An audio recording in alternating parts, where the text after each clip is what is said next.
Viking music, don't it? Yeah, gotta get it out the mud, that's the only way to win. Who am I to point the finger like I never ever seen? Been through the ups and downs like the letter N. They don't let you through the door, better kick it again.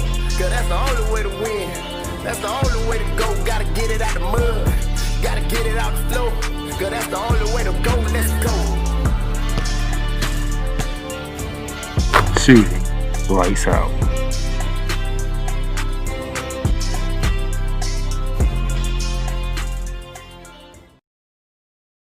You. Good morning, girl. Good morning. Oh, I'm sorry, my bad. Hello, everybody. I don't even want to know where that came from. Welcome once again to Shooting Lights Out, where we talk all things basketball, the collegiate ranks, the men's basketball professional ranks, and the women's professional basketball ranks with the wonderful founder of Playmakerz Network and the creator of Shooting Lights Out, Darnell Playmaker Silence. I am Cole Johnson, aka the mad scientist and the EP of all the EPs. Thank you for joining us wherever you are. If you're listening to us live on the Playmakerz Network LinkedIn channel, thank you so much. If you're looking at us live, viewing us right now on the YouTube Playmakerz Network YouTube channel, we thank you. If you're listening to us live on probably one of the happiest men that's on the planet right now on Wise's Real Wise Radio Network, thank you very much. And if you want to download this, you can do so on, I don't know, platforms like, Amazon, Apple Podcasts, and wherever you can download podcasts as well. And you can also listen to us on iHeartRadio and Spotify. Well done, sir. Well done. Thank you. Thank you. I didn't even ask him to do that. No, he didn't. I'm glad he did it. I ain't asked him to do it, but it works for me. So, as you know, welcome to Shooting Lights Out on this Monday. Yes, May the second 11th. Monday in May. Yes. And those of you want to wish you a belated happy Mother's Day to other wonderful mothers out in the world.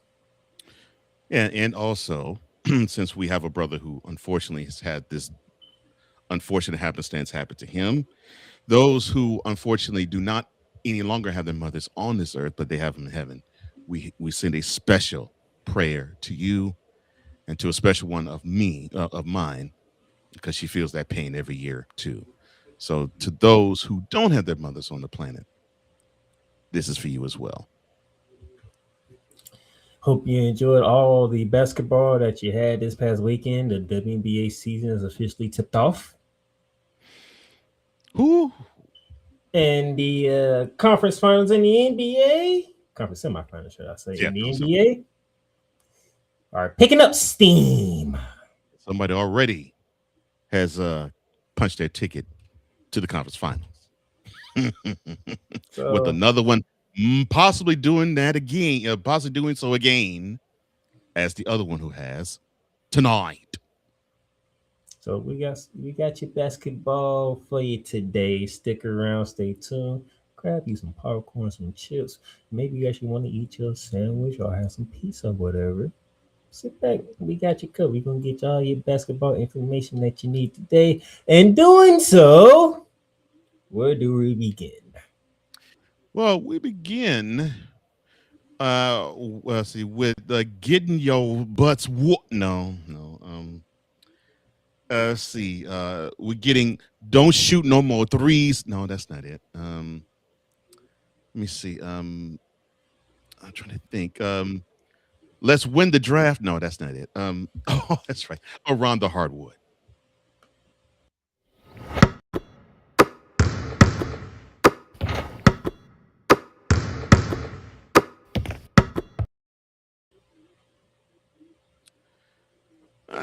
So we begin by somebody who possibly might have an answer to some dubious distinction.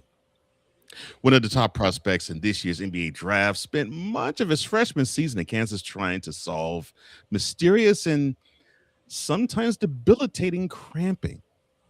But in an extended interview with ESPN this week, Darren Peterson said that this new round of blood work and other tests after the college basketball season led his doctors to conclude that his use of high doses of creatine created his unfortunate condition.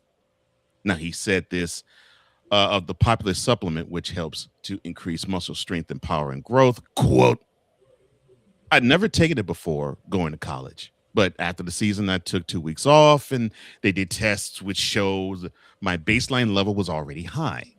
So they said when I dosed, the process of increasing the dose over time to create maximum benefit at the beginning of taking the supplement, it must have made the levels unsafe.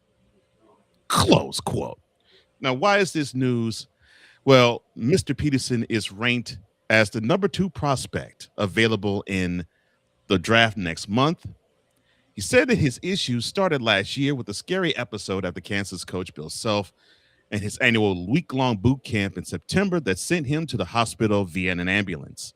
First, his legs started cramping, then his stomach, back, arms, and hands. Eventually, his whole body was cramping. I'm not going to go there. I'm not going to go there. Please don't. Please don't. I'm not going to go there. He said about the trip to the hospital, quote, I made it to the training room and just started begging them to call 911. They were trying to get a vein to get me IV, to get me back hydrated, but I was cramping so hard they couldn't get a vein. I thought I was going to die on the training table that day. Close quote. And finally, at the hospital, the emergency room doctors were able to get a vein and give him several bags of fluids intravenously. Now, Peterson stayed there for several hours before being treated for what doctors thought was severe dehydration. But he said when he was sore for days afterwards, he still pushed forward to play and return. The experience was far from over, though. The full body cramp was so intense, Peterson said, that he struggled to shake the fear that it could happen again. Quote, whenever I felt anything like that come on, my initial thought was that it might get to that again. And I can't let that happen and be embarrassed and have that on TV and all that. It kind of put me in a tizzy because I didn't know what was causing it. Nothing has ever been wrong with me before. I mean, basketball is my life, what I love to do, but something was going on and I couldn't figure it out. My biggest thing was I'm going to keep trying because we don't know what's wrong and we can't say something's wrong. So I'm going to go out there. When it happens, I'm going to ask to come out. I don't know if it was a right or wrong move, but when I committed to Kansas, I told Coach Self, I'm going to do whatever I can. I'm going to try to help you get a championship. I'm going to be out there for my teammates and for you guys. So I tried to hold up my end of the deal, trying to be out there. Close quote. All right, your thoughts on Darren Peterson having possible high doses of creatine leading to a whole body cramping?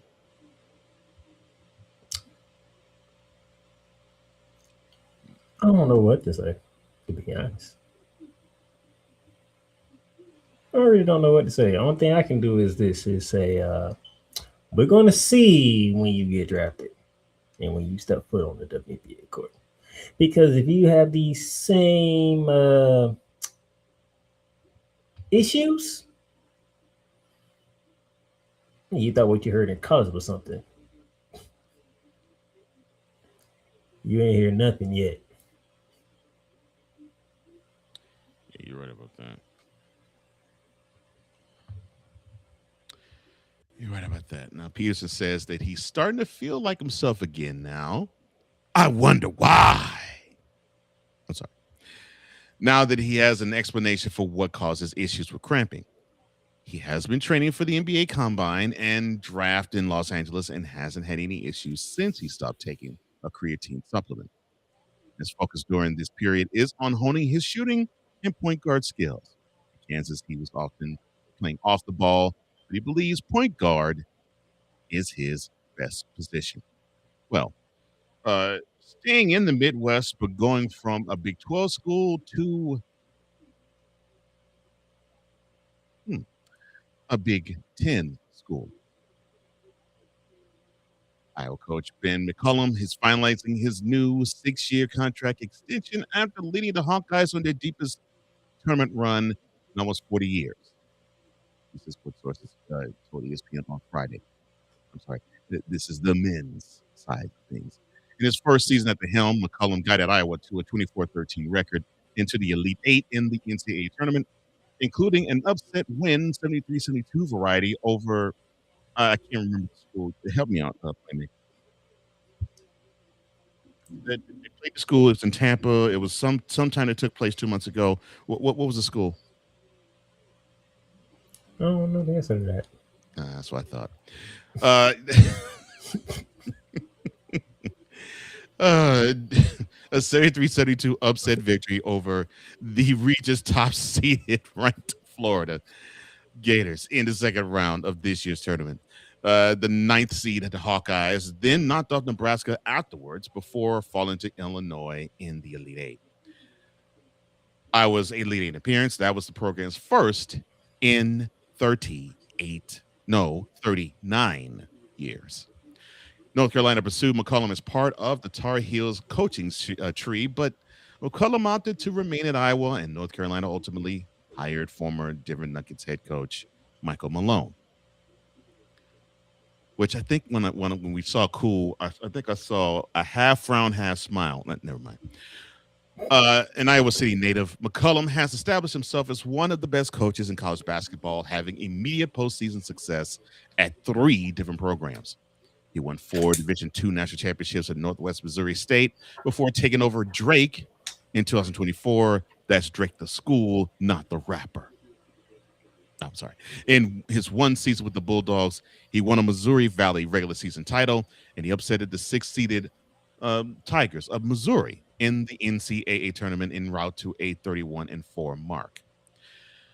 Your thoughts on Mr. McCollum possibly building, what can you say, a culture of his own in Iowa? I mean, I could say Iowa's overreacting. It was his first year, and he did do something that hasn't been done. So I can say this was an overreaction. But as you said, that man has a track record of doing this. Yeah. So let's see if he can build Iowa to a main state of NCAA tournaments bid.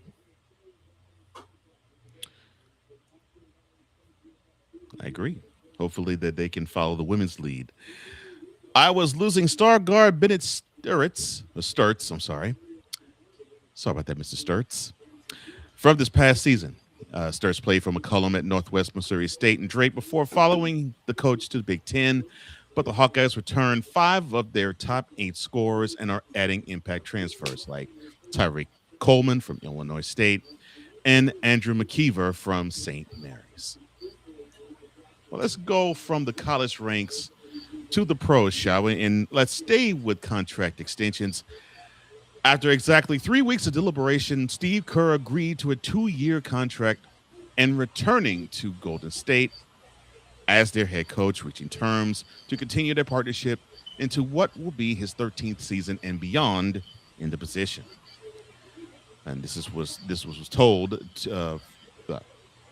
to ESPN from Dan Hevelhoff and Rick Smith of Priority Sports. The deal will keep Kerr the highest paid coach in the NBA. And lead sources said that he will be making, he made $17.5 million this past season. Kerr had multiple meetings with controlling owner Joe Lacob and general manager Mike Dunleavy in the past couple of weeks, discussing everything from offensive philosophy to the long-term outlook of the roster to the bigger picture direction of the franchise and eventually the contract terms it would require to bring Kerr back. One team source said, quote, "It was never going to be about money. We had to make the best basketball decision." Close quote. The ship has sailed. I'm sorry. Woosah. Since the beginning of this week, it has been generally known within the franchise that Kerr intended to return, but the loose ends were tied up Friday night and Saturday morning. And this is what sources told ESPN, keeping Kerr in charge of the fading days and potentially final chapter of the Stephen Curry era in Golden State. No, that's Father Time. I'm sorry. This was not a foregone conclusion because Kerr hinted at possibly departing in October, announcing in training camp that he wouldn't seek a contract extension and would let the final season of his deal play out before deciding his future. You saw it went to crap and you wanted to have another shot at it. I'm sorry. Let me not interject commentary in this. Sorry. Professionalism, Cole. Professionalism. The injury ravaged 37 and 45 Warriors finished at the 10th seeded mark in the Western Conference and were eliminated by the Phoenix Suns in their play-in bracket, ending a stretch of disappointment that had Kerr and the franchise theorizing whether a split could or would be best. This is what Kerr had to say when the Warriors were eliminated in Phoenix that night. Quote, I still love coaching, but I get it. These jobs all have an expiration date. Nah, son, we all have an expiration date. I'm sorry. There is a run that happens, and when the run ends, sometimes it's time for new blood and new ideas. Close quote. Why are you going at that man for saying a true statement? He didn't go true enough. He said the job. And I said life. He ain't talking about life. He's talking about the freaking job of the Golden State Warriors. Why you want to turn to something that is not? Speaking of which, management for the Warriors did do some light information gathering on possible replacements for Kerr should he have left. But the major figures, Lacob, Dunleavy, and Curry, owner, executive, star player, never desired a divorce, having the necessary conversations and giving Kerr the needed time to bring him back into the fold. Now, this is what Stephen had to say after the elimination himself. Quote, I want Coach to be happy. I want him to be excited about the job. I want him to believe he's the right guy for the job. I want him to have an opportunity to enjoy what he does. He knows how I feel about him.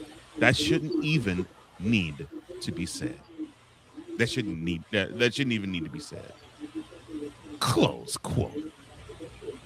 Now, your thoughts on Kerr signing a 2-year deal and being on the team now for 12 years?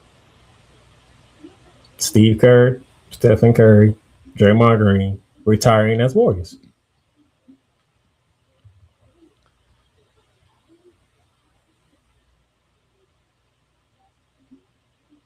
That's the only thing I gotta see this move happening.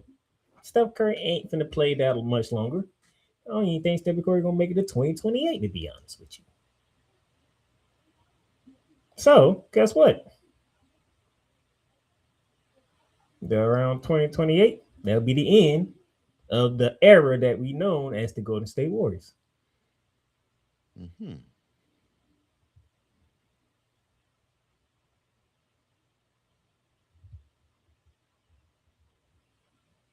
That's all that is. Okay. All right. Now the next. You wanted some deep analysis from me on that one? Hey, I was giving you the room to opine and give forth something deep in your There are just some things that doesn't need deep analysis. This is one of them. This is simply this how our people go out the correct way on their own terms. Oh, so basically you're saying they want to avoid what the Bulls did back in '98 when the ownership said, we don't give a crap if you win a championship. This is your last year. Yeah, pretty much. Okay. Even though they did go out and win a championship.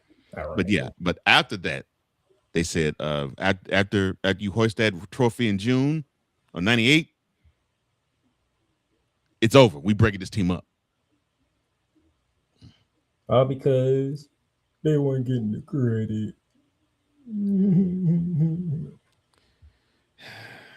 You don't mind, you dummy. I'm sorry. The next important day for the Warriors is the NBA lottery Sunday night. They have the 11th best odds, giving them a 9.4% chance of moving into the top four of a loaded draft and a 77.6% chance of remaining in that slot. Then the Wow. Warriors, yeah, and then the Warriors will shift their attention to improving their roster via free agency and trades. Now you got Kerr coming back. You have Curry under contract for one more season. Uh, Mr. Curry, please slide 1% of what you're gonna get for next year into my banking account. I got the number. I'll slide the bank account to you. Just give me 1% of what you're gonna earn next year before taxes. Oh, and expected to have a contract extension conversations later this summer, the sources have said. The front office intends to be aggressive in rearranging the team to better compete for a playoff spot in a crowded conference. Before you move on, You need to get younger. I'm sorry. Go ahead, sir. no, I was saying before you move on. What's up, Dre? Mr. Dre Day, or Sportsway with Dre Day podcast. He says, Playmaker and Cole, what's up? With two strong arm emojis. What's up to you, sir? It's good that you are here. Oh, man. And it's funny We got a that lot you to talk said about. you read something in that article, and to be honest with you, I didn't even read the articles to put them in sequential order, so I didn't know. Mm-hmm. When you read that part, that was going to involve this. Mm-hmm. We just read the headline. Yes. So, the Wizards, they won the draft lottery. And the Jazz, the Grizzlies, the Bulls, they round out the top four. And here is your draft order. All right. So, who's going to pick number 14? That would be the Hornets. At number 13, we'll draw the Heat. The number 12 pick will be going to Oklahoma City, so the rich get richer. Sam Presti's proven that he is the best executive in the NBA going today. The Warriors, they did stay at their 11th pick, and they had that 11th position. The Milwaukee Bucks, they have the 10 slot. You have the Hawks at the 8th spot. That's, of course, via the Pelicans. You have the Kings at the 7th spot. You have the Nets at the 6th spot. You had the Pacers at the 5th spot, but the Clippers benefit from it because the Pacers traded that pick to them. And of course, you saw the Bulls at 4, the Grizzlies at 3, the Jazz at 2, and the Wizards at 1. Oh, it's some team at 9 that don't really matter. It didn't matter since Megan Thee Stallion decided to break up with Klay Thompson. Your level of hatred for that team is just unrealistic right now. Good gracious. Again, I love the city.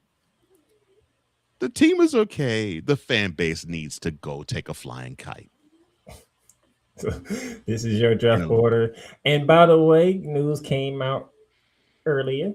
Mm-hmm. The Bucks are open to trading a certain player. Yeah. The Nasus is getting worried because his older brother might be shopped. Giannis Antetokounmpo. So that's a hard time. That's a hardcore carrot to dangle. So as you see, the market Bucks at number 10 will be picking 10. Mr. Johnson, how did you feel when the news came out that the Bucks are open to saying bye-bye to Mr. Giannis? Part of me thinks they do want to start the next generation and the next era. But most of me thinks, let's see how much value he does have out in the open market. I know there's going to be certain teams that want him, but we want to see how much he's going to draw. And if the dollar amount is pretty steep, or if the draft picks are great, or if the talent that would come in return will be great, then it might be worth our while to actually kick the tires to it. But I'm just getting the feeling that it's sort of like we're dangling the carrot out there. Give us a great offer, and then we will entertain you. I don't think, though, he's going to leave. Mr. Johnson says, Giannis is good night going Nini. Where? Should he? Yes. Will he? I don't think so. So that will conclude our book.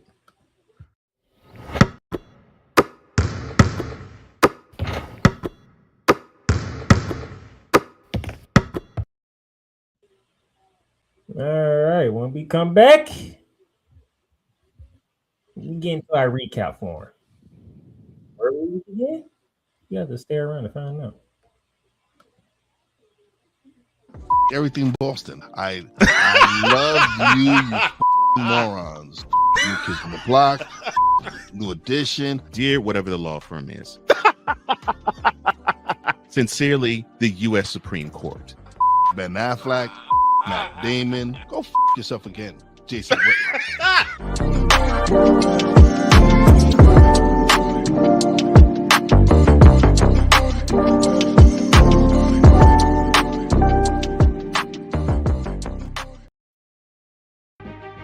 Sometimes it's not even about the jerseys. It's the hat that sets it off.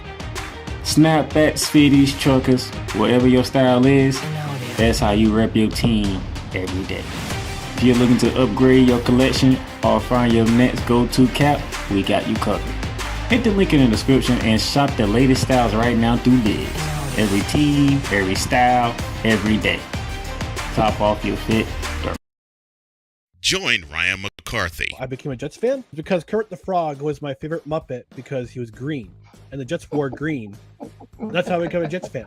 and Dustin Henry ESPN is cashing all in on let's pay a few personalities and we'll just kind of fill in the gaps. as they walk you through all of the world of sports from their perspective. The Albany Empire, it's a literal circus. No credentials required. Where, Ryan, say the tag. Where you don't need a press pass to talk sports. Every Monday at 8 p.m. Eastern, 7 p.m. Central.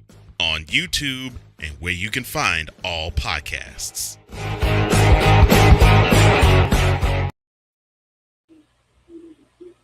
And welcome back to Turn the Lights Out on this Monday, May 11th. Thank y'all for tuning in. Thank y'all for watching. Now, full disclosure, for the past couple of days, this man to my right been wanting to cuss me out. He been wanting to cuss me out. Not in a way that I did something wrong. It's what I've been doing. And he's like, how is this even possible? But I do know in part of this recap, if one of our other brothers come into this chat, he will be cussing him out for a result that took place. So, ladies and gentlemen, let's run the fast break. That this guy is shown. Let me shut up. James off the steal. James with the stop.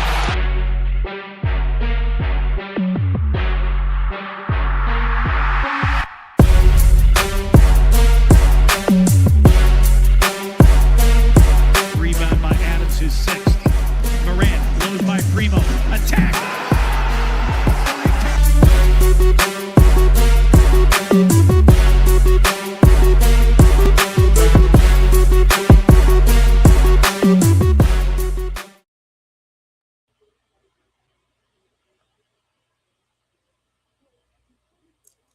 Silence from Coach Johnson. Nice. All right, let's run the fast break. And let's start in the WNBA. And yes, those of you who don't know, I created a new graphic.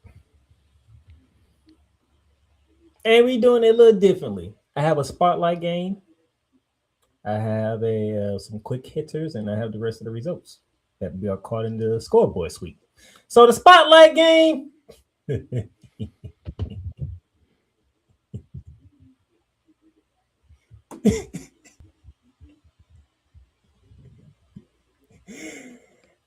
Boo! You can boo all you want. It took place and you saw it. Your dirty self. And this is why I hate the FIFA. So go ahead, sir. All yours. This is why I hate the FIFA. So, no, I'm just joking. I don't hate the FIFA. I really technically don't hate the Wings. Wings fan, I do, but I don't hate the Wings. But my WNBA season did not start well this year because of this result. The Wings traveled to the Midwest went to Indy. They took care of business, and they held off a feverish charge from the Fever and won it 107-104. Before you continue on, that friend of ours is in the chat. Snowman Multimedia, aka Snowman himself. LOL. I only have one question, sir. Wow. They're supposed to be one of the best teams in the league. They get steamrolled by the Wings. Wow. I'm sorry. I was on the show this morning, so he knew what was coming.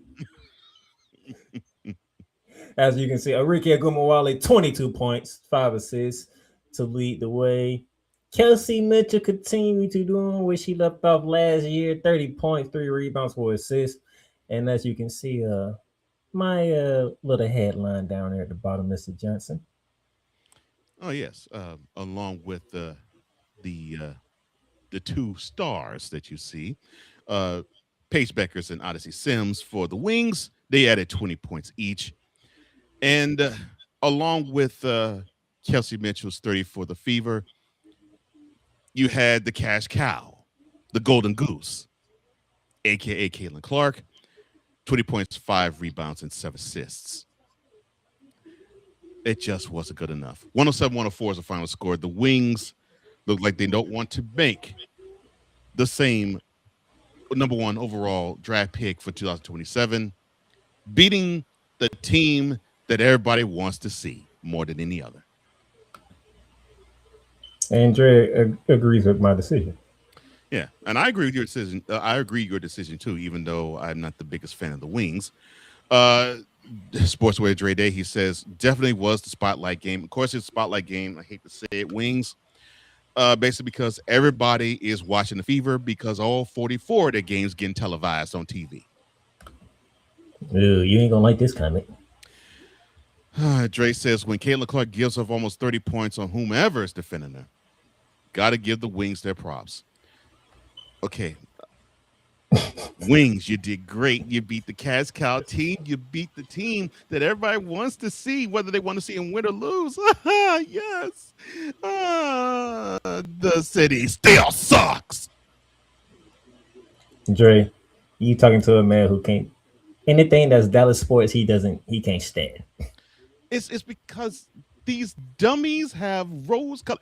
I'll put it this way, since Dre, you're from Brooklyn. Imagine the Wings being Boston fans. You get my drift. That's how it is for me. All right, that is the spotlight game for your quick hits. Mr. Johnson, I bring you to slide number 2. All right. So also starring this weekend, the Aces. They had a wonderful ring ceremony, and then they got properly destroyed by the Mercury, 99-66. In a WNBA Finals rematch. Pimp smacked. Goodness gracious.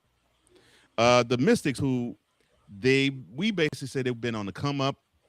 This is a good beginning, although this was the Tempo's introductory game into the WNBA. They went north of the border to the Mystics and beat them 68-65. And the Atlanta Dream, well, they weren't dreaming when they went to the Midwest, went to the Twin Cities, and put forth a 91-90 victory over on the Lynx, with Alicia Gray with her 24 points, out-dueling the rookie Olivia Miles in her season opener debut, scoring 21 for the Lynx.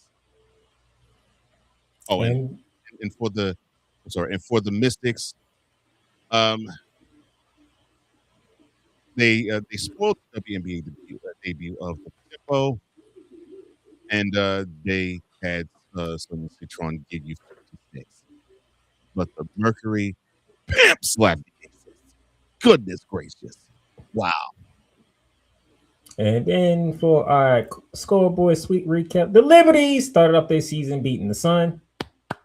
Give me that number 1 pick. Give me that number 1 pick, son. Give that number 1 pick. Come on. The Valkyries defeated the Storm. Sky spoiled the debut of the Portland Fire. And then yesterday, Liberty took down the Mystics to go 2-0. The Aces bounced back and defeated the LA Sparks. And the Valkyries took down the Mercury as the Valkyries start off 2-0 to start the season.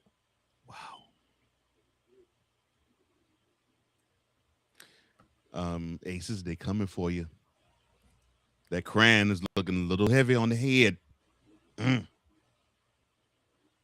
And Dre says, look, Olivia Miles will be rookie of the year. She keeps going like that, bro. She will be easy in a landslide, man. In a landslide. And he was laughing at you. And when it comes to Dallas teams, oh, hey, I'm just speaking facts. FA with a whole bunch of X's. All right, sir. First weekend of the W. I'm pretty sure you're going to be focused on what the Mercury did in a WNBA Finals rematch with the Aces. Yeah, and this is what you would want to see in a team that if you meet them in a high-profile game and you come up on the short end, the motivation for that team is, okay, we want to knock the block off of the team that ended our season in the worst way possible. Because to me, the worst way you can end a season is, in my opinion, is go all the way to where they were and then get beat down, because it feels like nothing, just like it is if it was like with the Wings this past season when they had the worst record in the league. They ended up being the number one overall, ended up picking number one overall in the next year's draft. It is heartbreaking to have that happen, and that you want to go out of your way to pimp slap the team that beat you down. They had the opportunity, and of course that won't be the only opportunity they'll have this year. But wow, they went to Vegas and they beat the Queens down. All right, somebody agrees with you. Oh, the best show, W show. He says, and they sure did. Well, I mean, this is the truth. I mean, the Mercury just dominated the Aces, and that motivation is there.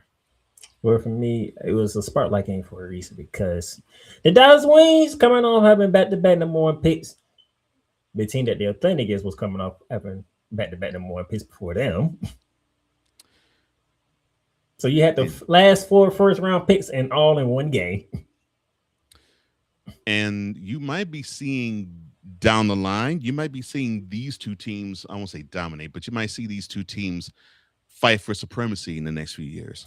Even though everybody all eyes on Caitlin Clark and that she finally returned to the court, people had to remember Dallas got a new coaching staff on top of that number one pick.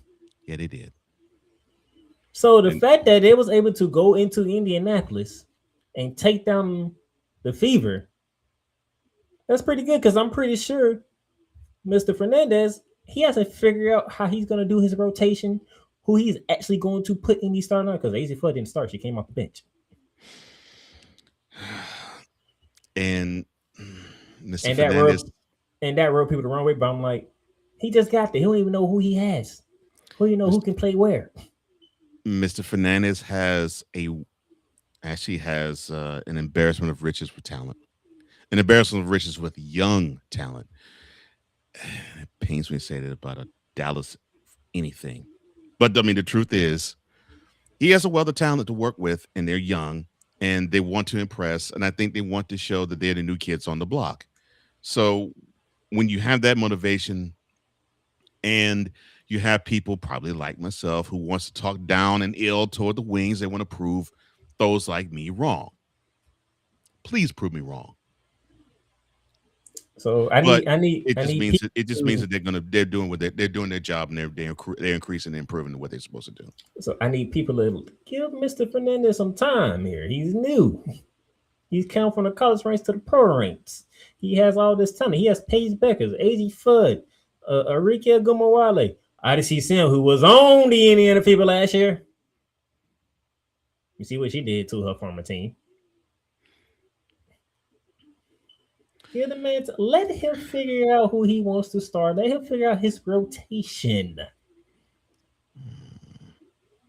Not to get on you about Dallas, but this is what I've been seeing after the game and what people have been talking. Like, give the man time. It's the first game of the season. No. His job is to put the best talent out there at certain times of the 40 minutes. that he has in which to coach. So when you have the talent that he has, and he's only had the short amount of window that he has had. Oh, and the window is made shorter by the fact they didn't come to a CBA until what, this late winter? So he had very little time to really work with the team and get some semblance of chemistry down. And for him to notch a W, one, I may add, against the team that has the biggest bullseye on them, that credit to him. And it was on the road as well. Credit to him. Credit to him. Credit to him and credit to the Wings. For the Indiana Fever, what I said last week still stands. They might have lost this first game, but it's the first game. You Fever fans, shut up. Unless Stephanie Wright coach the team. You got 40 plus more games. I mean, not every great team wins their first game of the year. Some lose their first game.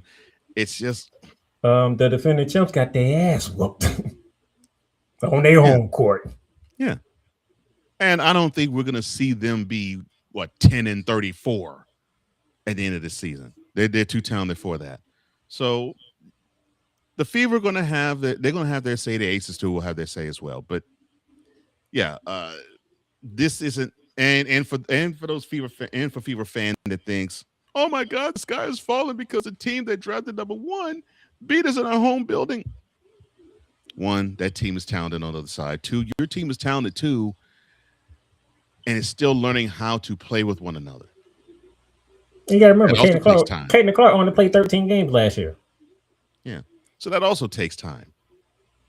And by the way, the team actually played pretty well without Miss Clark. So it takes time to gel. And both teams are gelling. So patience, I think, is the key word of that matchup and the two teams going forward for the Wings and for the Fever. Wings fan, Fever fan, patience. Hey, don't be cussing on the show.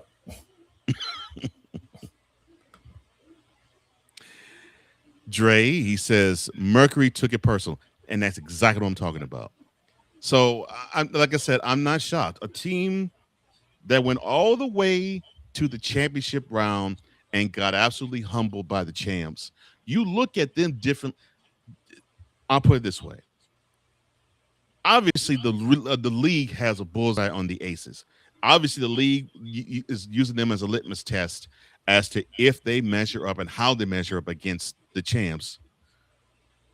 When you're the team that got ousted by the champs, you put a little extra oomph to and then you made it test. And then you made it the first game of the season where I have to watch them get their rings. And we have to watch them get the rings that we fought for. Now, the Mercury is going to take every matchup with the Aces this year just a little bit more personal than any other team in the WNBA.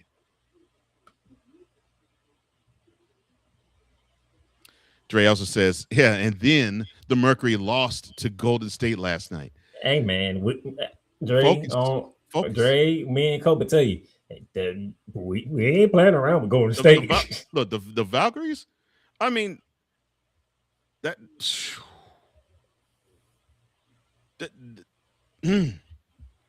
would not be surprised if the Valkyries end up having a home court in the first round. Y'all better pay attention to that Valkyries team out there in Golden State. I would not be surprised if the Valkyries have home court in the first round. I would not be surprised. That team is sending a message. That last year wasn't no fluke. No, it wasn't a fluke at all. That team is talented. The coaching staff is beautiful, and the executives, chef's kiss. And they must be taking notes from what the Warriors are doing because they're operating in a very similar fashion. Dre also says, look, I had to watch the game on mute because of the glazing of Caitlin Clark by Rebecca Lobo and Ryan Ruocco. Dre, I think you know this as well as Playmaker and I do. I'll let you have this one. I think you know this as well as Dre, as Playmaker and I do. This is par for the course. You're going to there's a reason why I call her the golden goose and the cash cow. I'm not saying it to be mean-spirited. I'm not saying it to just trash on her. The truth of the matter is this is the woman that everybody in the WNBA wants to beat down or wants to be, because she is the focus. And whenever that happens, and I know this unfortunate because I am professionally in media, they will say, look, hype up what brings the eyeballs. Hype, in this case, her all the way up. Turn it to 100 and hype her up. And then unfortunately what that makes for the enthusiasts like yourself, like Playmaker, like me, is like you said, it makes you turn the game on mute because the gets a little too, or I should say in this case, gets a little too thick. The ice cream cone licking has to stop, but unfortunately, it's starting. And believe me, we're going to be seeing many lick some ice cream cones when it comes to Caitlin Clark. They're going to lick that happy button as many chances as both any woman and any man that covers the Indiana Fever can get. I have nothing to say.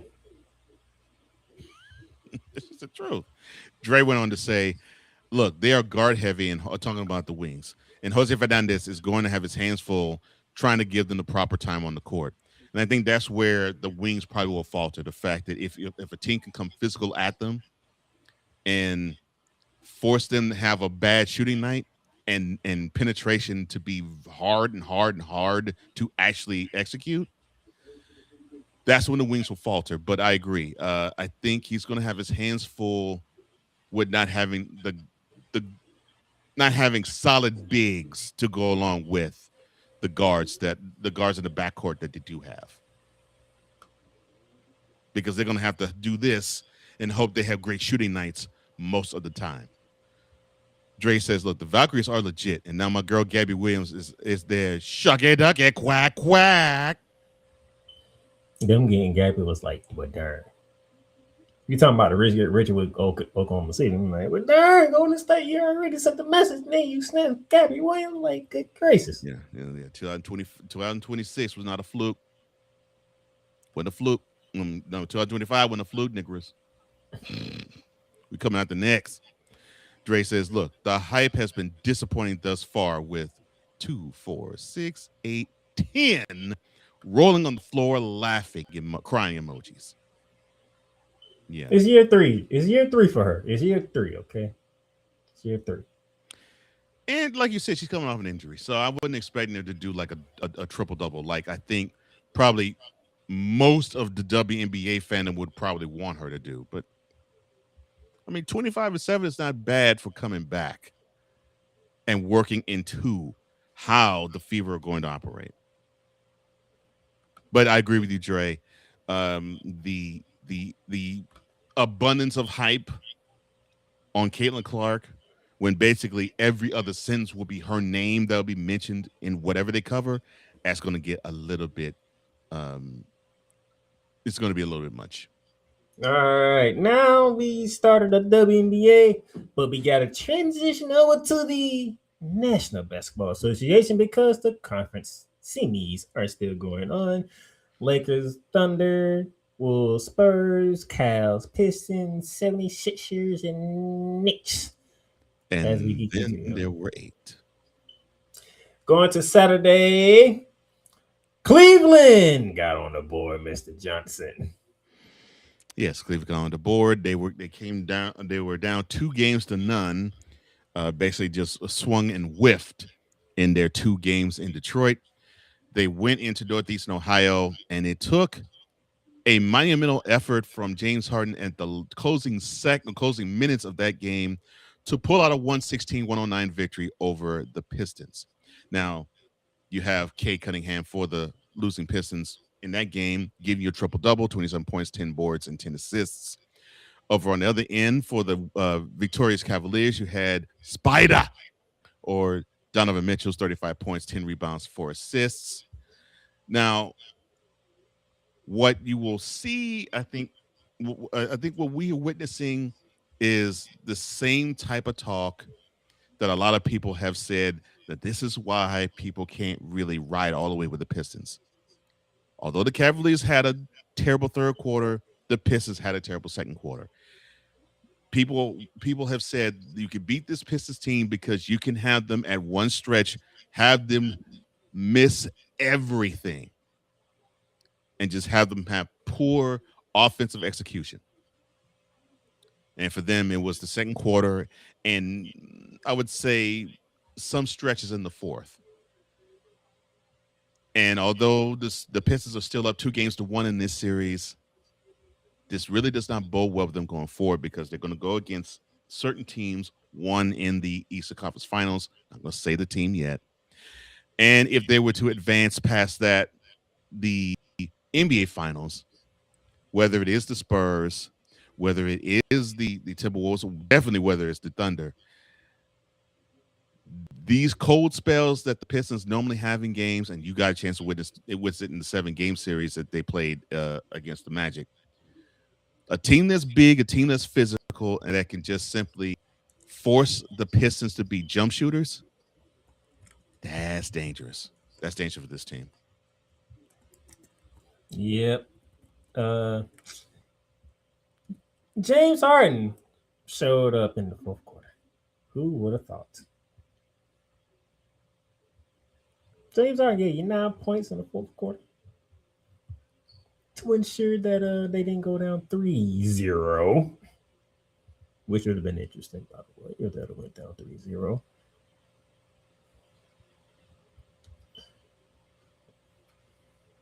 But shout out to them. Spider doing what he does. Spider's trying to make it to the conference final for the first time in his career. He's trying to get to a conference finals. James Harden, would you like to help him get there? You've been to a conference final. You've been to an NBA finals.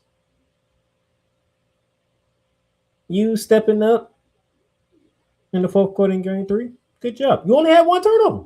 You had one turnover in game 3, Mr. Harden. Good. Good by you. But we don't need you to wait till the fourth quarter to finally show up. Okay? That's what we don't need.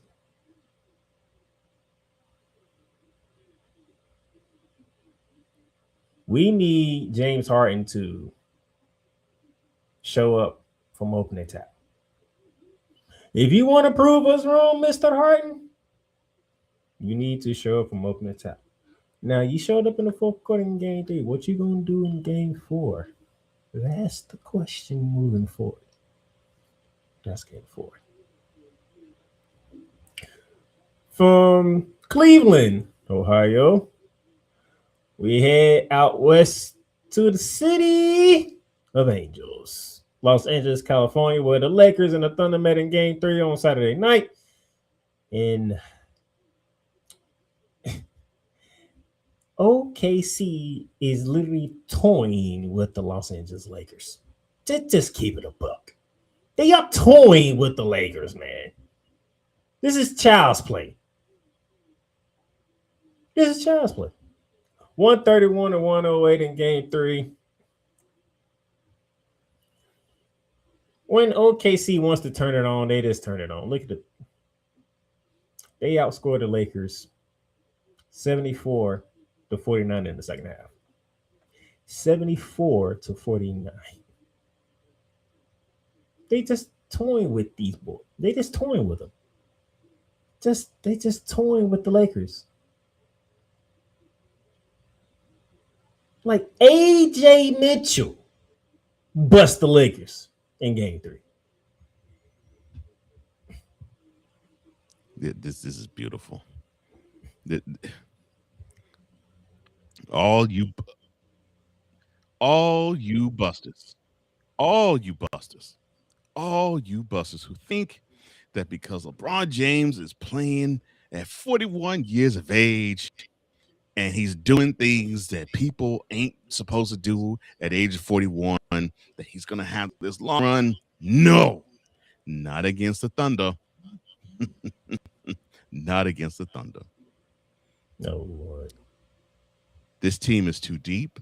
This team is too hungry. This team is too talented. And unfortunately, Lakers, you're too old.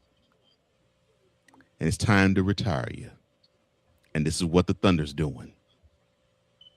Look at that retirement plan. Look at that. All them boxes checked.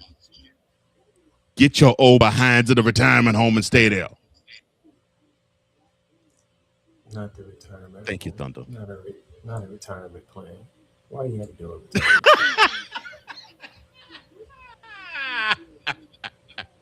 Like, why? It's time to retire. Why a retirement plan? Why?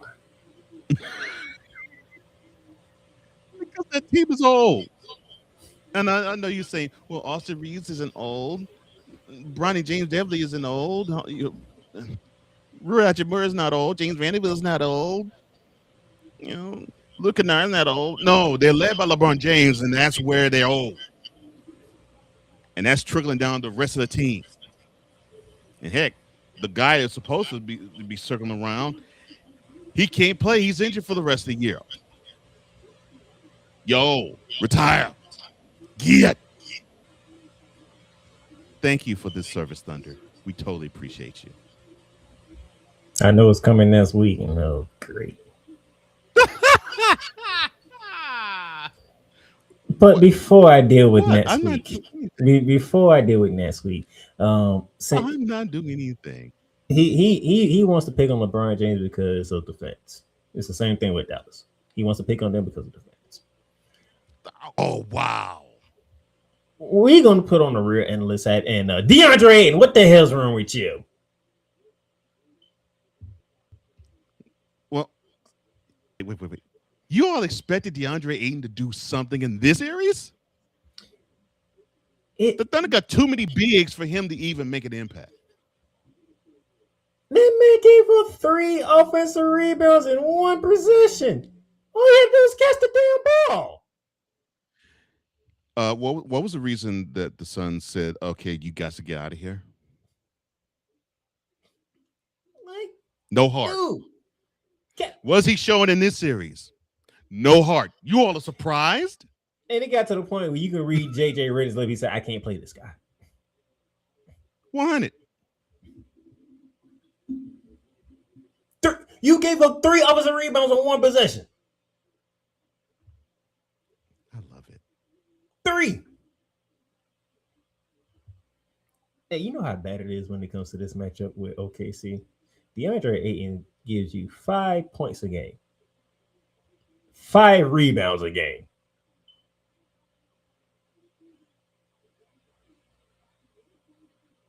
That is pathetic, and you're 7-1.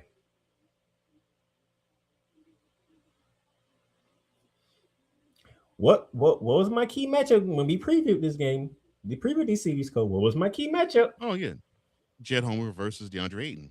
Now, I could have told you right then and there. Homer winning that matchup hands down.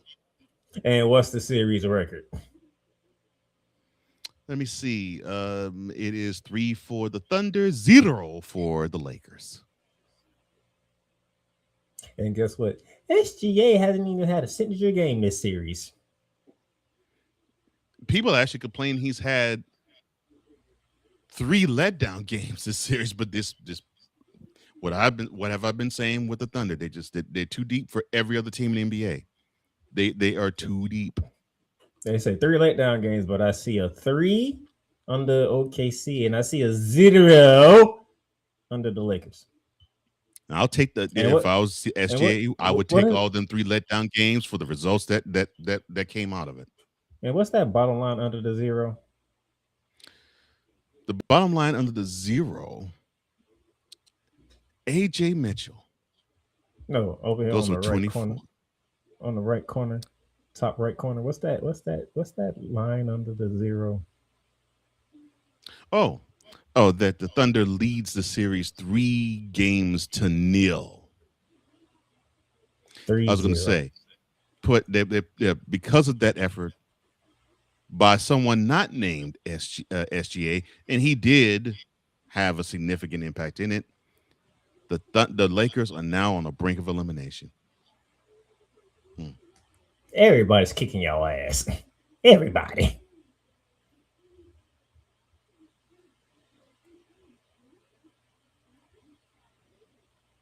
More on That's this sad. series a little later.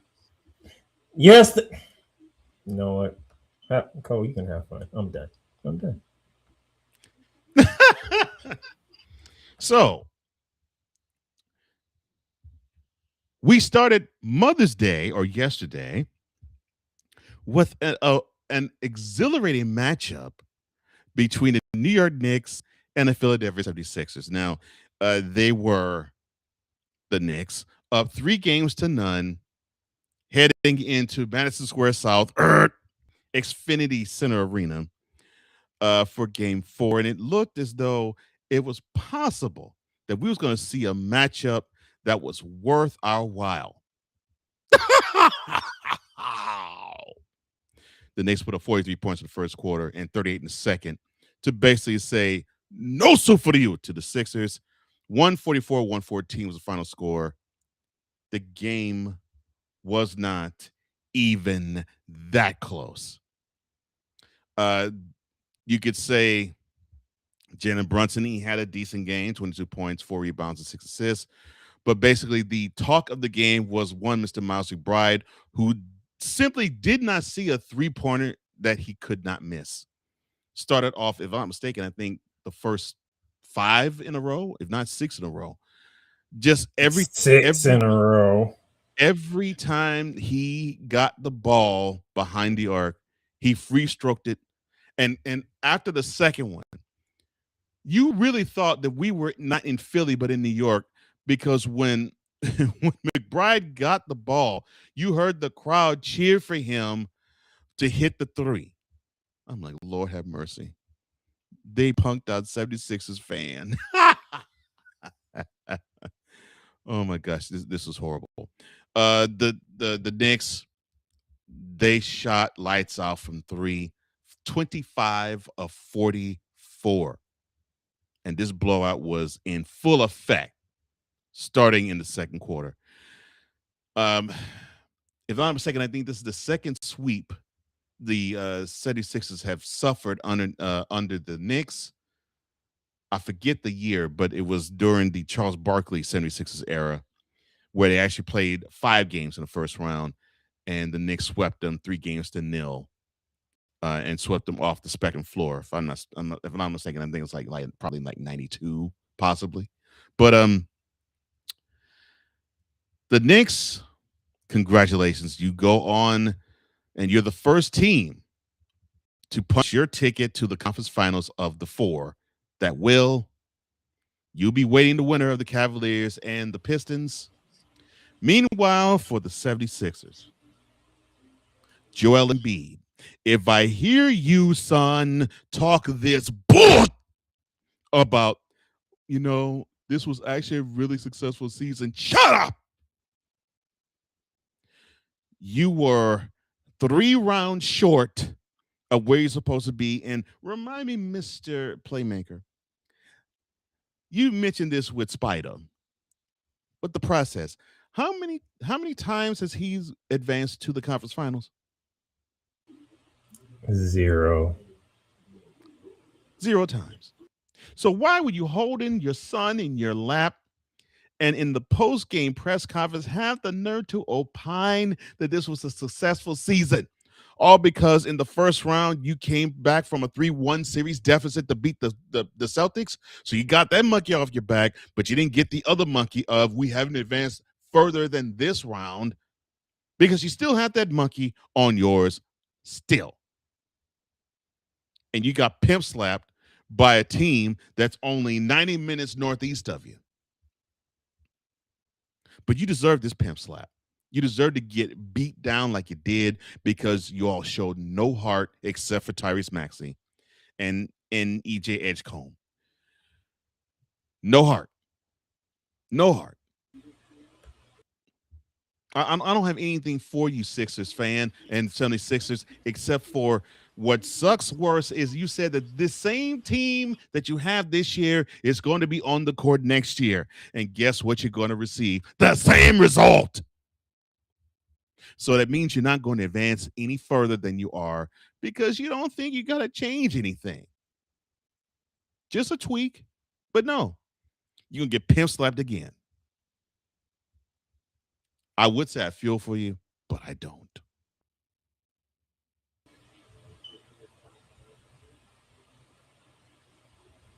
And you tried to get on me because I felt some type of way when I found out Philly and New York was playing on Mother's Day.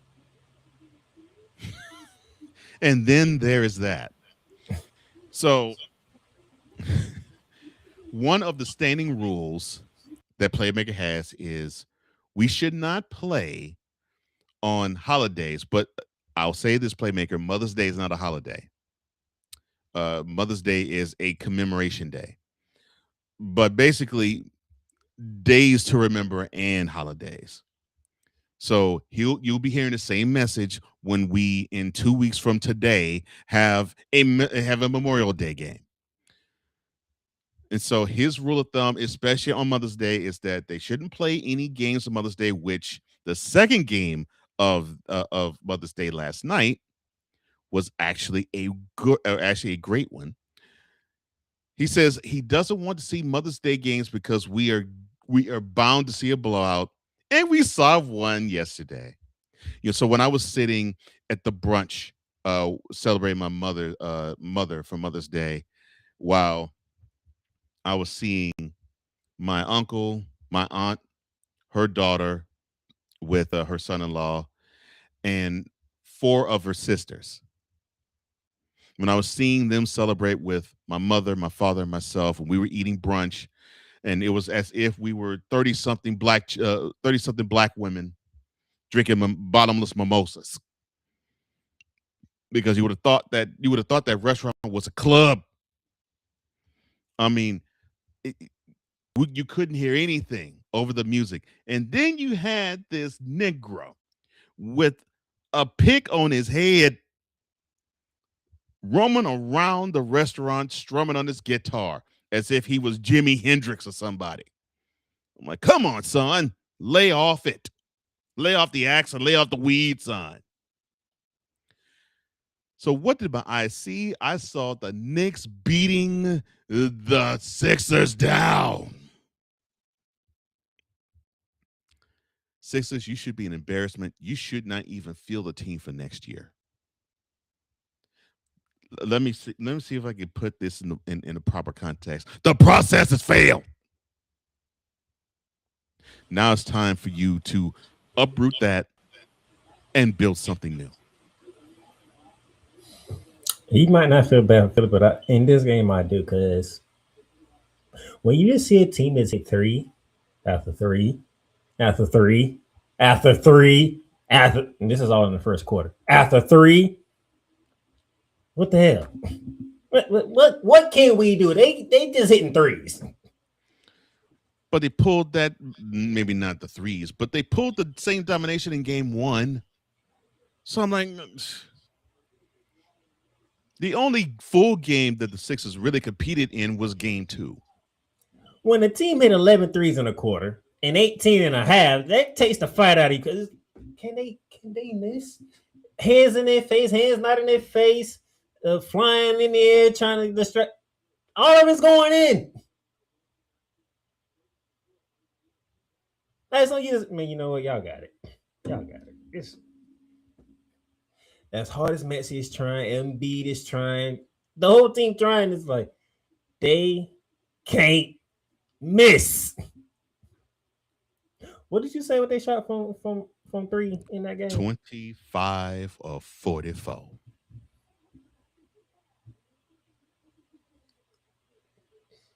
$25 threes made on 44 attempts, correct? Mm-hmm.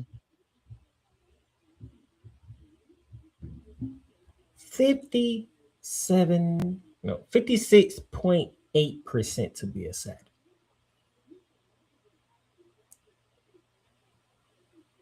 Mr. Johnson, then I want you to be the honest man that you are. Okay. When you see a team hit that many threes in a quarter and that many threes in a half, what would your demeanor be like?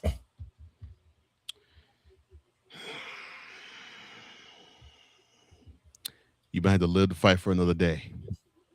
Well, what sucks about this particular scenario is there's that no other day. You ain't living for another day with this performance. You shot your load. And yes, you could take for all of what's intended. You shot your load. This was your last stand, and the last stand you getting pimp slapped because this team just cannot miss from three, no matter what you do defensively. Unlike last year when Cleveland took their behinds of the Indianapolis, That's ridiculous. Philly tried. 8 of the 39 and a half. That's sad. Philly tried. Like Mr. Johnson, you see the box scores for Philly. They tried. I mean, look, they played a good game. I'll admit they played a good game. The Knicks are like, you're not on our level. You're not on our level. It's just like we're going to destroy you in the paint, and we're going to destroy you from deep. You got no answer for us, and they were right. The Sixers did not have an answer for the Knicks. That's my thing. Like Philly tried. It's just one of those. You just gotta shake their hand, man. It's like, God damn it. Shake their hand. It is what it is at this point. I can't say it for lack of effort. Philly tried. Unlike Cleveland last year. And trust me, that game will stick with Cole Johnson for the rest of his life. Because that game was on Mother's Day too. It's just what pissed me off about that game. The Cavaliers, they said, okay, we're on our road back. We put our God on Dan.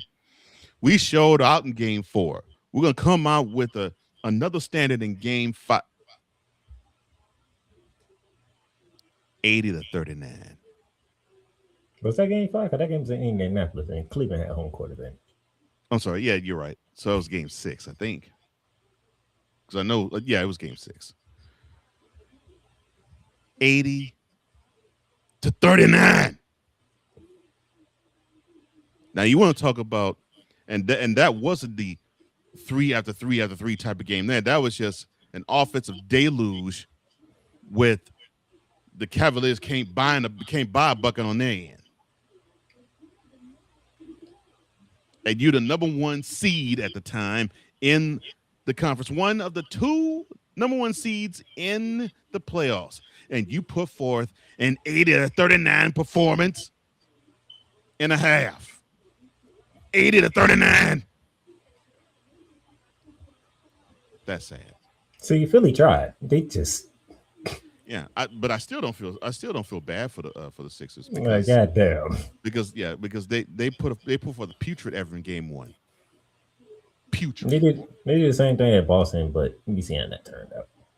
And yes, I'm taking a shot at Boston because they shouldn't even lost that damn series. They shouldn't have. The Knicks say y'all not getting no daylight whatsoever. So yes, the Knicks are the first team to advance to the conference finals, which leads us to 1 game left, Mr. Johnson, from yesterday. And that will now be the series of the conference semifinals that would be the Spurs, who are up 2-1 going into last night's game, and the homebound Timberwolves. It was a nip and tuck game. The Spurs wanted to handle things, but the Timberwolves in the fourth quarter seized control. And I got to give them credit. They really took Victor Wembanyama out the game. 114-109 was the final score for the losing Spurs. Dylan Harper with 24 points, 7 rebounds, and 3 steals. But Ant, when he's motivated, on bad knees, by the way, it is almost impossible. And yes, I said knees with an S. Both knees are not 100%. It is impossible to stop him when he gets going.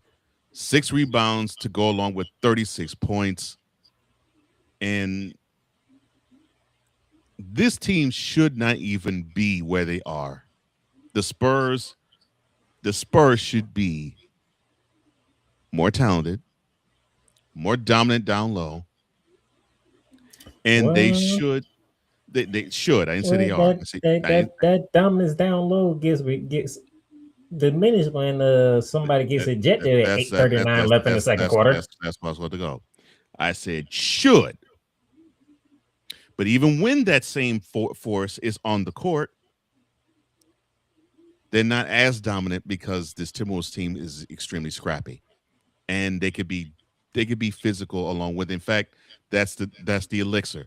They're being more physical to the Spurs. Cut to Wemby being booted out of the game with well into less than 9 minutes to go in the first half.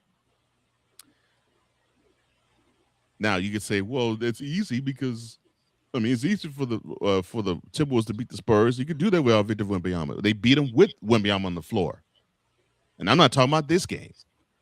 Game 1. Yeah, so this team could beat them with or without Wembanyama on the floor. It seems like the Timberwolves have what it takes to neutralize what the Spurs do. And that's something that people were not thinking the Thunder can do. Now we got to say it looks like there's a team who can, and that team looks like it's the Minnesota Timberwolves. 2 games each. And now this series is a best of 3. But the headline news? Yeah. Mr. Wembanyama, he will not be suspended. We will see him in San Antonio and not on the bench. He will be on the court for game 5. So it looks like the elbow he threw to Mr. Nasir Reed is not going to cost him a game. Spurs star Victor Wembanyama would not face any further disciplinaries following elbow to Minnesota's Nas Reed, and we'll play game 5 against the Timberwolves. He's not even getting fined. I guess they figured the ejection was enough. Do you agree or disagree with Adam Silver in the NBA?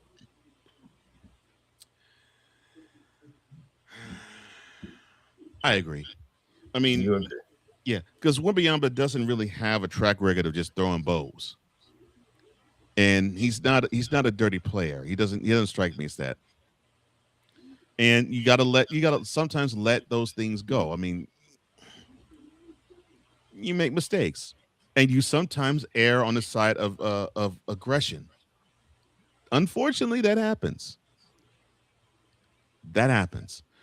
What I can say is, Timberwolves fan, you shouldn't be upset. In fact, one of my homeboys is a Timberwolves fan, and he actually lives in the Twin Cities. He actually said he doesn't think that elbow was not worthy of suspension, and he would say it if it was. So no, it's not worthy of suspension. Having him not play the rest of the game, I think, was stiff enough. Well, I went to the people. He had mixed reactions. Some felt like he should have been suspended for game 5. You want to be consistent in the NBA? You want to care about players' health and safety? Wembanyama gets suspended for game 5. Others felt like Mr. Johnson. Hey, he practically missed most of game 4 already. But they did say he should have been at least fined. Yeah. I was surprised they didn't fine him. That I am surprised. And there's some out there that says, no, we want to see the best players on the court during this time so the other team can earn their way to the next round. Don't deprive the Spurs the opportunity without Wembanyama. So I got mixed reaction from the people. You fall in the category of, hey, he got ejected. First offense. All things good. Let's go. Let's gear up for game 5. Yeah, it's good. It's good. It shouldn't be, in my estimation, he doesn't need to be suspended a game. And the fine, maybe he probably could have gotten a fine, but oh well. I guess they figured, like I said, I guess they figured him being out the rest of the game was stiff enough. So those of you who are watching, get Tell us your thoughts on the chat. Did the NBA get it right by not doing anything further to fit the Wembanyama and allowing him to play in Game 5? Or you felt that Wembanyama should have been suspended and fined, or suspended or fined, whatever the case may be? Let us know. And with that being said, that will conclude the fast break. That this guy has shown. Let me shut up. James off the steal. James with the stop.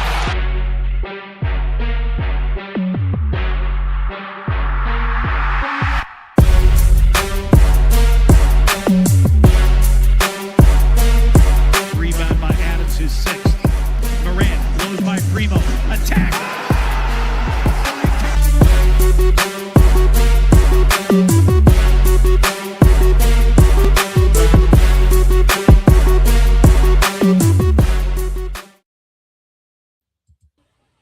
We'll be back. No matter what you are watching, one thing stays the same. You gotta represent your team the right way. Whether it's jerseys, hats, or hoodies, what you wear is part of the experience. If you're looking to upgrade your gear or getting ready for the next game, we got you covered.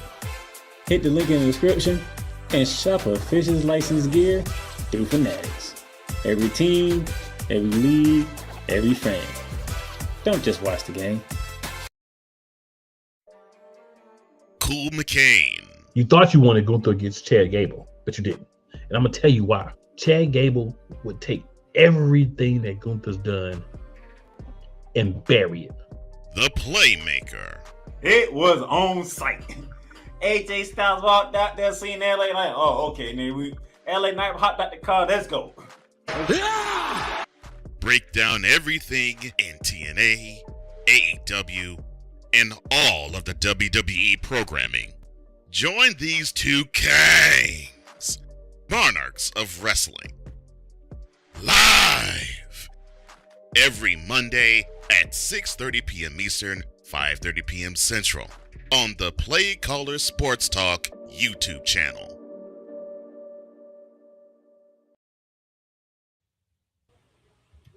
Yep. Monarchs tonight. Backlash reaction. Well, at least the car wasn't like the Sixers.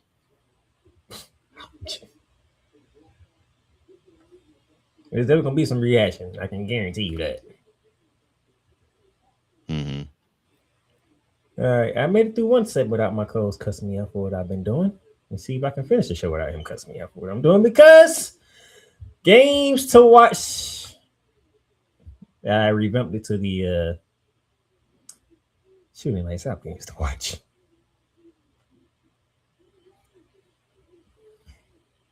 We're going to start in the WNBA. You have the Atlanta Dream tomorrow. All these games are tomorrow, Tuesday, May 12th. The Atlanta Dream, they are in Dallas to take on the Dallas Wings. The Atlanta Dream are 2.5-point favorites. The odds provided are from Hard Rock Bet, and these odds are for informational purpose only. At 10 p.m., the New York Liberty, 13.5-point favorites. They are in Portland to take on the Ludi, their revived franchise, the Portland Fire. And also at 10, the Minnesota Lynx, they are in Phoenix. That's Phoenix have their home opener when they play the Lynx. Phoenix, 3.5-point favorite. My star game for tomorrow night, the Atlanta Dream at the Dallas Wings. We saw Dallas go into Indianapolis and take down Clayton Clark and Indiana Fever. The New Look Dream, Alicia Gray, Ryan Howard, Angel Reese and company. They are off to a good start as well. It should be an interesting matchup. Fernandez is still trying to figure out his roster and his work and stuff like that. And then you can leave and go to sleep. You need to go to sleep, sir. No, I'm listening to what you're saying. No, you're not, because it's about the drink. It's about the wings, and you can't be objective. Being objective. No, you're not. I don't know why you're doing that. Ain't none of these games are being nationally televised. If you notice, there's a spot missing here. Yes, I For a know. reason. With the watch part. Yes, I know. I know. This is the run with the WNBA. You already off to a wrong start already. You have none of these 3 games televised. None of them. We're not in August yet. That's the only when that's the only when we attack them for this. Not May. ABC, ESPN, ESPN2, NBA TV, USA Network, Ion Television, Amazon Prime, CBS, Paramount Plus. I'm not saying you're wrong, sir. I'm not saying you're wrong at all, sir. I'm just saying it shouldn't come as a shock to you. It's not, but I still get to call it out when I see it. Well, I'm saying we normally call it out in August. Because and then we normally say you pull this bull all the way throughout the season. And we're gonna say when that time comes too. None of these games tomorrow are televised. Like, what are y'all doing? Y'all got this brand new media rights there. Y'all can't put at least one of these games on TV, on streaming. Well, you gotta understand this is with the NBA playoffs. They can't compete with that just yet. And all those platforms except for Ion TV, they have a hand in the NBA stuff. CBS don't. Paramount Plus don't. Okay, well, all right. Except for Ion and the Paramount family, because CBS belongs to Paramount. The NBA has a hand in all that other stuff too. So you can't say you're trying to help go to the game. You ain't gonna put the games on TV. I'm just going to throw that out there. But you're doing a wonderful job not putting the wings on TV, though. You know damn well you want to see Angel Reese. I personally want to see her because I want to see this woman improve. I want to see if she is learning how to be more controlled in the paint. Because she plays so hard and it almost looks sporadic. I want to see if she actually can play control and actually be the dominant force that she's supposed to be down the block. Now be armed with a good team that's with her. That's tomorrow, Wednesday. The Storm at the Temple, 7 p.m. The Aces at the Sun, 8 p.m. on USA Network. Why? I have no idea. The Sky at the Valkyrie at 10 p.m. and at 10:30 on the USA Network. The Fever at the Sparks, which is my spotlight game for Wednesday. Why Aces Suns? Asia Wilson. I was more taking a shot to the Sun side, but yeah. I know you are. And I don't blame you. You'd have been better off putting Sky and Valkyrie in that spot. I wouldn't have complained. If we're being completely honest. I wouldn't complain. I think we need to see. I think we do need to see how good the Valkyries really are. I agree with you on that. But my star game for Wednesday, Fever at Sparks. Both teams come out off losses. Indiana's favorite. Let's see which team can bounce back from their loss and get themselves on the board. What say you, Mr. Johnson? For that game in particular. No, what game you looking at? Okay, I'm looking for. Well, definitely Fever Sparks. The other one that would compete would probably be the Dream Wings. But Fever Sparks, that's going to be the matchup, I think, for this, at least for up to Wednesday. Just simply because we got to see if the Fever is going to start to really gel around Caitlin Clark, and if it begins to gel, how do they take to her? How does the team take to her? And as for the Sparks, what type of identity do they really want to have? So it's a really good matchup from those two aspects. That's your WNBA. To the National Basketball Association as the conference semifinals continue on. Tonight, Pistons at Cavs, game 4. Detroit leading the series 2-1. 8 p.m. NBC and Peacock. Cavaliers, 3.5-point favorites, according to Vegas. And then at 10:30 on Prime Video. Sorry, Cole Johnson, you must go to stream if you want to see the end of LeBron James. As the Oklahoma City Thunder will take on the Los Angeles Lakers in game 4 with OKC up 3-0, with OKC, according to Vegas, 10.5-point favorites. So, Mr. Johnson, the other two series going into their game 4s. Well, I believe we're going to see that Pistons Cavaliers series be knotted up at 2 games apiece, just for one reason and one reason only. The Pistons will at some point in time not buy a bucket. There's going to come a time where that Pistons offense is going to be sluggish and they can't do anything. They can't even buy layups. You're going to have a stretch where that happens, and the Cavaliers are strong enough at home to take advantage of it. Now, that does not mean it's going to be a blowout. It's going to be a really good game. But I think the Pistons are going to have one of those stretches where it's going to cost them the game. That's the early matchup. The latter part of that matchup, yes, the Lakers can play more desperate and they can show that they got fight in them. But the 41-year-old will not have enough in the juice and in the tank. And you mentioned the matchup that is that has messed the Lakers up and will continue to mess the Lakers up. Chet Holmgren is far superior to DeAndre Ayton, and the Windex will be taken care of by the Thunder, not by the Lakers, and we're going to see the Thunder put the Lakers in the retirement home.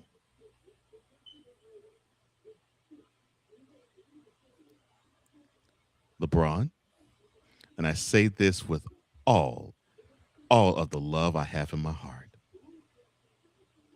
Retire now. For the Lakers, enjoy your retirement. You is terrible. You is absolutely terrible. What did I do now? Why am I terrible? What did I do now? I'm going to disagree with you. What? I think James Harden going to go back to doing his Houdini yet, and the Pistons go up 3-1 tonight. No, let's get this straight. They ain't winning. The Cavs ain't winning this game because of Harden. Harden will exactly do what you just said. He'll get his disappearing act on. But I think you're going to have a dose of Spider and a dose of Spider on offense and Jared Allen on defense. I think the Pistons are going to take this one, put the Cavs on the brink of elimination after this. And OKC, let's go ahead and do all those a favor and let's get rid of LeBron James. Yeah, just take seriously, Thunder, take the Lakers out of their misery and just get rid of them. Yes, a whole lot of this country can't stand the Lakers, but let's be for real. They can't beat your G League team. Just get them out the paint. Please and thank you. Shay, go ahead and go for 40. Just for the hell of it. Just go ahead and go for 40. Just show the people the talent you really do have. We know you're unselfish, but let's show what you got. You already heard people say you had 3 letdown games and you won all 3 games. Which I'm like, I want to have them as letdown games. I'll take them. I'll take all of them. Because it wasn't that he played bad. He just played within the framework of the team. And then tomorrow, we head down to Texas. Cole Johnson State. Yeah, 100. This game's taking place 180 miles west of here, west of where I am. Timberwolves, Spurs. Now, the Timberwolves did come down to San Antonio and win last week. So it is not impossible for them to win another game at the Riverwalk. But yes, I see the over-under is 216.5 points, and the Spurs are favored by 9.5. Since Wemby is not going to be is actually going to play, and he's not going to be suspended, I think he wants to prove that how he was in Game 4, leading to his ejection. He's going to play with a little bit of anger, and that's good at this time of year, because he's going to have to match the intensity of Anthony Edwards, and I think he's up to the challenge.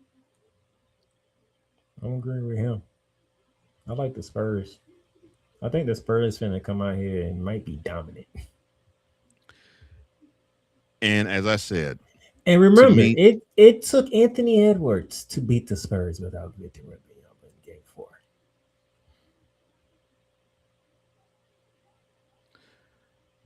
And the Spurs was leading going into the fourth quarter. Yep. And here's the thing. You all have to understand, the Spurs are not a one-trick pony. They are loaded to the teeth with talent.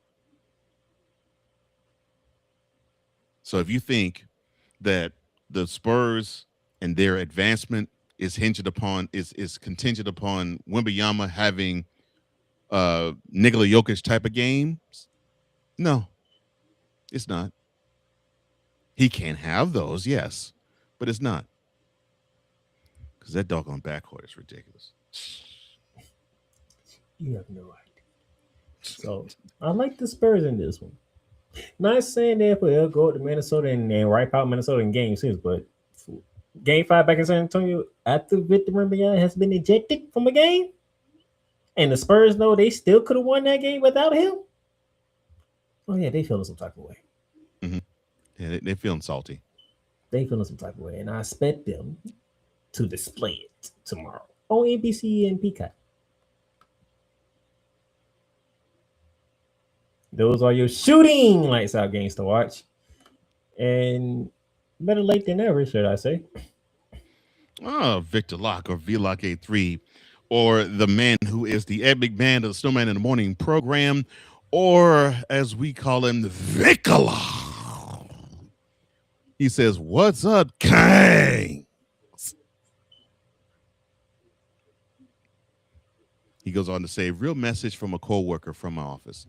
Quote, who's ready for the comeback of comebacks? Yo Kang is ready to rule. Close quote. He can go rule that retirement home Coach Johnson's putting him in. Yeah. Comebacks. Show him this, Victor. Because that's where the Lakers are going next. Courtesy of the Thunder. Them whack busters getting retired tonight. And my co-host has made an appearance. Oh, that would be one Mr. Cool McCain, or Cool McCain 15. He says, piss on Adelman. He went a step further. Oh, no, not just piss on him. Hot piss. He's still stinging from Minnesota taking out Denver. Oh, of course he is. I'm not surprised he's salty from that. Victor says, look, I love shooting lights out, but I also miss Cold Sports with a Z. Thank you, sir. Hey, it's unfortunate, but he's having a whole lot of fun over here because he gets to do a lot of different things. But I have no idea what he's doing. And you see that background he got. I didn't see that coming. I'd love the Thunder staff just checking in on the Lakers as they just atrophy right before your very eyes. I love it. I love it. This is why Cold Sports is on the shelf right now, because he's back here having a whole bunch of fun at my expense. Oh, Lord. Lord, I love seeing this. The Lakers at a retirement home. That's beautiful.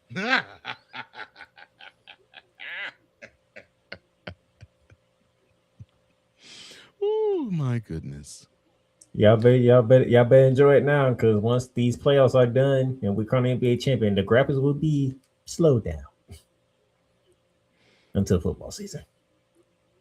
Pretty much, because it's harder to do this with the women than it is the guys.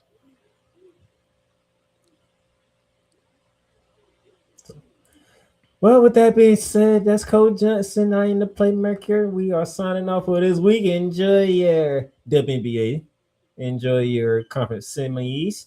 And then hopefully by the time we come back here next Monday, we'll be in the conference finals, down to the final four.